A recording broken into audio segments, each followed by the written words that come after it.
This is the Hindenburg, a legendary tier German cruiser. It is available in the marathon over a 3-month span starting in April of 2025.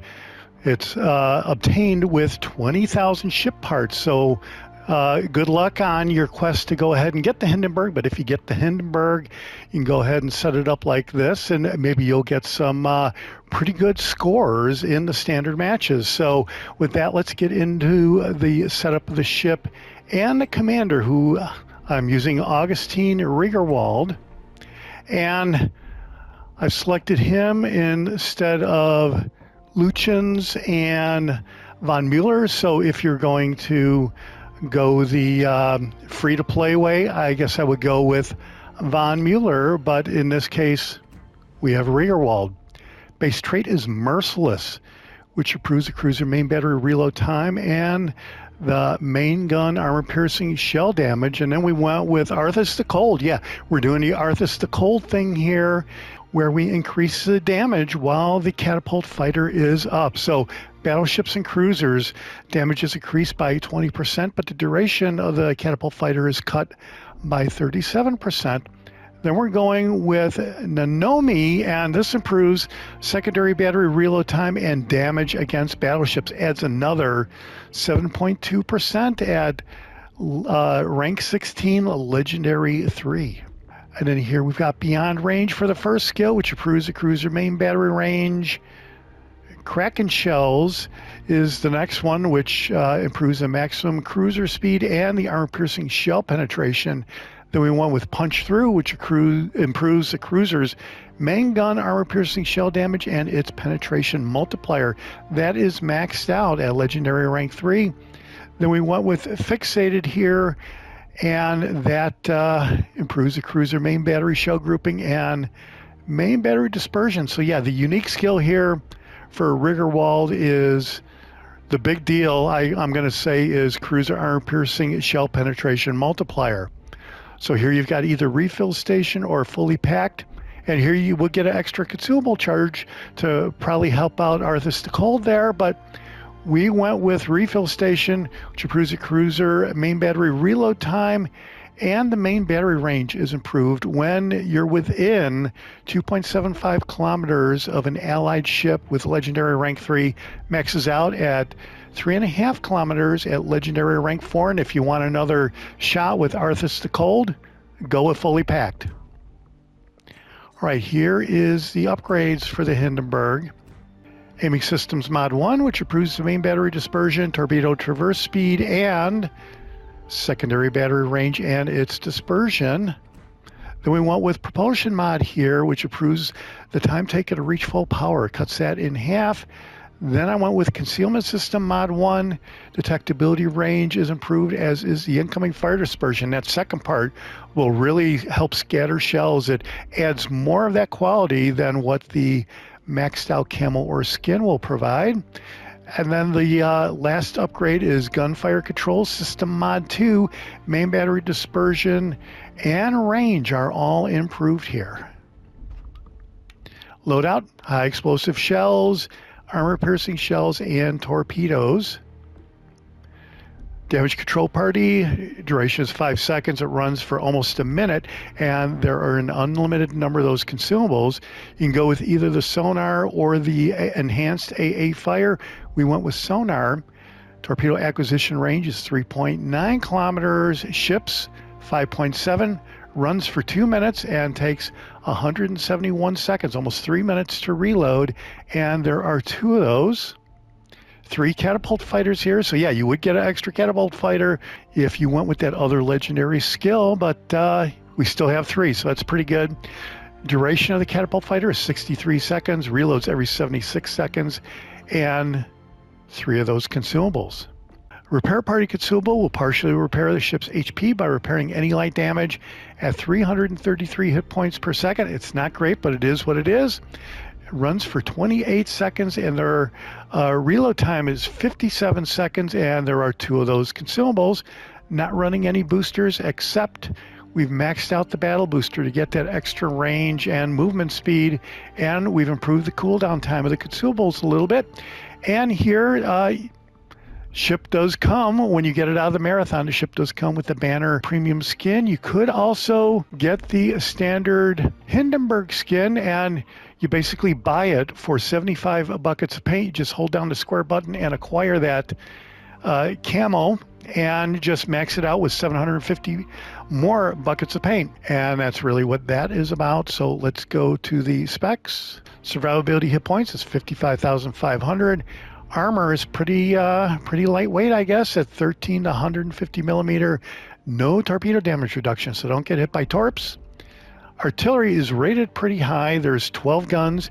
They reach out to 19 kilometers with this setup. Reloads every 8.8 seconds. Traverse time is 22.5 seconds.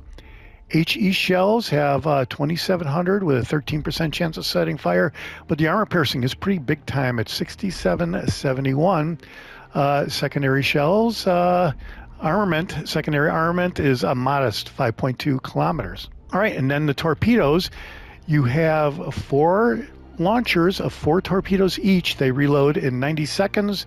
Maximum damage is 13,700. Range is 6 kilometers with a speed of 64 knots. So pretty good defensive torpedoes as per usual on German ships. AA defenses, you may clear the sky here or knock down a lot of aircraft with the Hindenburg. So that's a pretty high rating, and it looks like quite a number of guns. Maneuverability, 34.1 knots, 800, almost a kilometer turning circle. So might not be that great turning circle. Rudder shift time is 12.1 seconds. So if you try to max out the rudder shift, you're still going to have a pretty wide turning circle radius, but that is what it is. Concealment, detectability range by sea is 12.2 kilometers. Range by air is 7.7 kilometers. And if you're firing into smoke, it's 8.4 kilometers. All right, armor. Let's check out the bow armor, see what we have going on. That's 27 to 28. Sides are 29 to 33. So at appropriate angles, you're supposed to be able to ricochet 16-inch shells.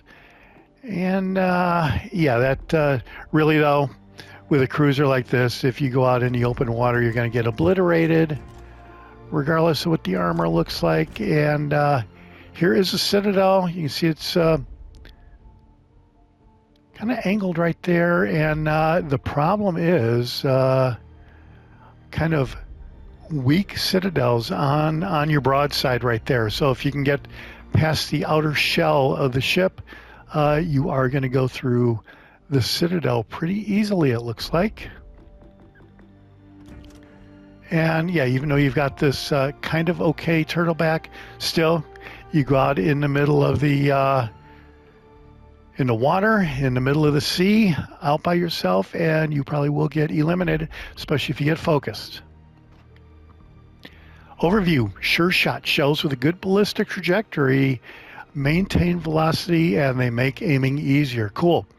Guns aplenty. A high number of guns allow for a lot of damage from a single cell phone. Yeah, looked like there were 12 guns there, so cool. Extended sonar. Sonar's range for duration is increased, and yeah, I guess 5.7 kilometer range for detecting ships is pretty good. So then the Hindenburg was developed from a series of German heavy cruisers relative to the ships of her predecessing classes. She had a larger displacement and more powerful main battery guns. Your design is 1940, and I looked at this online, and it kind of says that the Hindenburg was another class of Derflinger battle cruisers. So check that out. Let me know if I'm wrong in the comments down below. More comments help out the channel and the video. And with that, let's get into a standard match and see how we can do with the Hindenburg. All right, here we go. We are in Tears of the Desert. You can see the teams here. couple destroyers per side, couple cruisers per side, and the rest are battleships. So being in a cruiser, I don't think it really starts fires all that quickly. It's mostly an armor-piercing monster. We are definitely going to check out to see how well the armor-piercing shells here on the Hindenburg hold up against battleships. In general, cruisers do not really damage battleships all that well. The one ship I can think of that would definitely mess up a battleship a little bit was the Weimar when it was first released in Tier 6 many moons ago. The Minotaur is also another one that will pretty much hurt a lot of ships, but still, I'm always kind of leery. That's the word I'm looking for. Leery when I'm in a cruiser that's supposed to really damage battleships, and that's why the Arthas the Cold thing may help a little bit to increase the damage while the fighter is active. So we are definitely going to check that out here. And I think that those ships disappeared because my destroyer teammate up here went behind the island. So here, this is not quite a broadside, but you can see that he is aiming right at me. So that's not good, but you can see that we did get 11,000 damage on that first salvo against that battleship, the Soviet Soyuz. So that is pretty good. Here we did get a bunch of ricochets. I did deploy the fighter. That was probably ill-advised. We're still holding up pretty well on this armor, so they haven't gotten through the side armor yet. I guess that was angled well enough. In a few minutes, you're going to see that we do take a Citadel hit, and yeah, that side armor that we saw, that blue armor, does not hold up very well to certain Citadel broadside attacks from the enemy ship, and you will definitely pay the price there. But here, Schlieffen, looks like the guns are definitely not pointed at us, and we can just sort of like tee off on this guy, and you can see that there is a cruiser about 7.5 kilometers away, and we are starting to back up right now. There's no need to go out there and become a target for everybody else, but that Schlieffen really is not pointing his guns at us. And yeah, over to my left over there is a Bourgogne, and I don't know what that guy right there over, yeah, that guy, I have no idea why he's not aiming at us, but he looks like he's kiting. Looks like he's going toward the edge of the map and just trying to keep a good angle. Here is a Salem player trying to sneak up on us, and we take him with 3 Citadels, first blood medal, and basically wipe him out with a devastating strike. That is awesome. That will definitely be a short coming up here on the channel, and this is the Citadel hit I was talking about right here. So yeah, you back up to get out of the line of fire, and you got someone else on the other side over here, and you got to have your head on a swivel when you're playing the game in general, it seems like. So here we are going to come up to this channel, but we are going to use the island over here to the right to kind of keep protected. You use the island as a shield, and this ship truly does have devastating armor-piercing capabilities.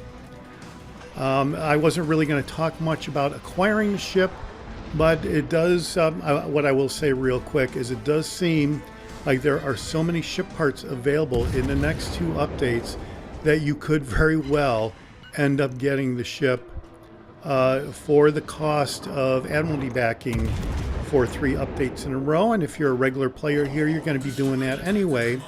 So that is a good deal. If you got to pay the exorbitant amount for the ship parts, as I highlighted in one of my videos here during this update so far, where I think 2,700, 3,000 ship parts were quite a few doubloons, and that is not a great deal. I'll tell you that right now. So you're much better off to play the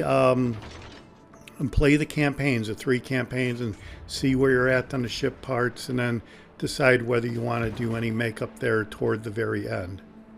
Unless you're a whale and you want to go ahead and get the ship, just get that credit card out there and cha-ching, cha-ching, cha-ching. So anyway, we are now we're really brave because that Soviet Soyuz really got racked, and we are going to come around here.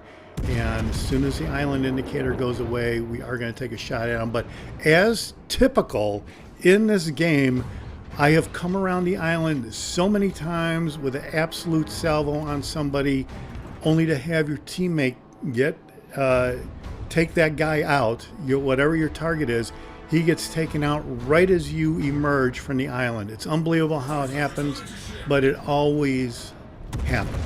So here, this Bourgogne, he's concentrating on my teammates over here. That is awesome.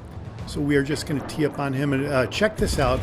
Within 6 minutes or so, less than 6 minutes it looks like, we've racked up 81,000 damage hit points just on these armor-piercing salvos. Almost 100 shells have hit in the last 6 minutes. So that is awesome. Looks like over 100 have hit within 6 minutes. So the ship will definitely dish out the damage. If you play it right and you're patient, you can do pretty well with the ship.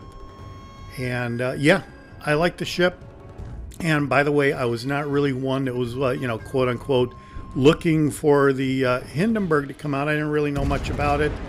And that, I got to say, that's true for quite a few of the ships that come out now these days. But they are fun to play, and it is kind of interesting to set the ship up with some of these pay-to-win players and be able to get some of these massive damage scores with yeah, look at that. We really completely obliterate that guy on a massive amount of damage on that one salvo, and that was a battleship from this cruiser right there. But yeah, we can definitely rack up the points, and I gotta say, it's fun to do that. It's kind of a thrill to be able to be in a cruiser and cause extensive damage on something that isn't a fire spammer. Let's just put it that way. So very cool. Minotaur can cause a lot of armor-piercing damage in and of itself, but it doesn't really have any armor to speak of. So here is a Gearing player way at the end. He's kiting toward the end of the map over there. He deploys the smoke, and this Gearing player does, I think, what everyone wants to see a destroyer player do, and he goes and actually hunts down the opposing destroyer. Myself, I'm not really great at that, and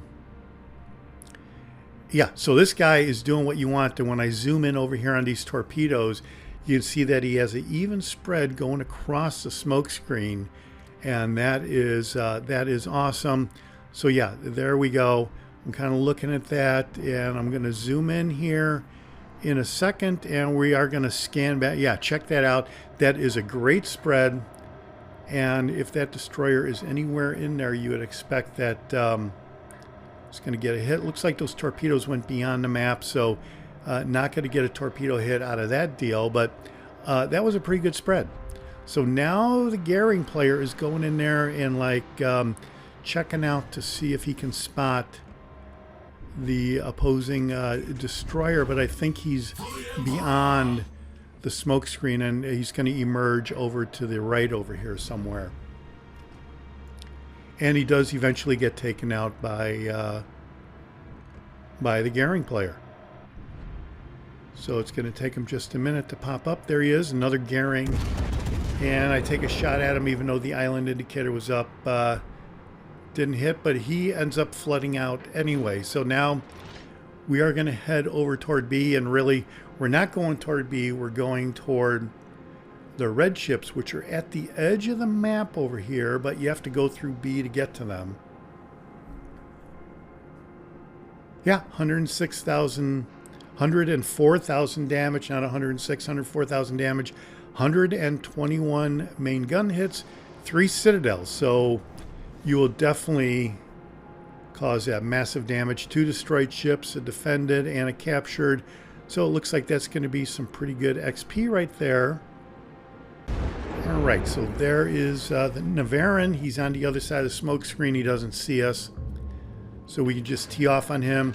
First I was going to turn left, but then because the guns are over on the left side of the ship, I'm going the other way to get the full broadside of guns on this guy. But he's not really going to be around very long anyway.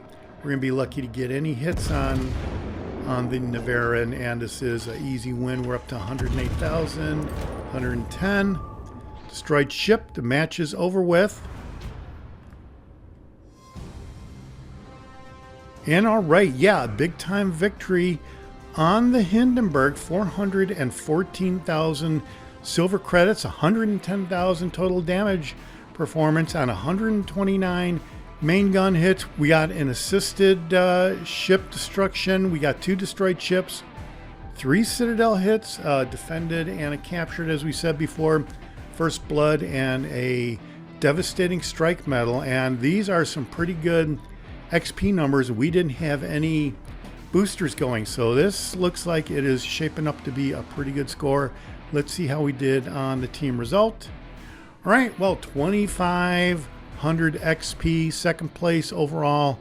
Not a bad performance. The Hindenburg is a great ship if you can acquire it.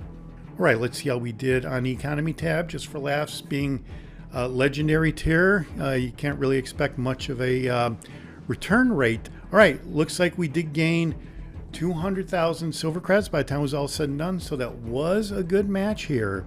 And that is it for my first look at the Hindenburg. People are not going to be able to get it for probably a month or so. Another update sometime in the end of the second update, or for sure the third update if you buy some of the early ship part crates in the store. But Hindenburg is awesome, armor piercing, and yeah, if you set it up like that, you can expect 10,000 HP of damage per salvo. So as always, let me know what you think down below. This is the Jaguar, and I'll see you on the high seas. Thanks for watching. Hit subscribe if you like it.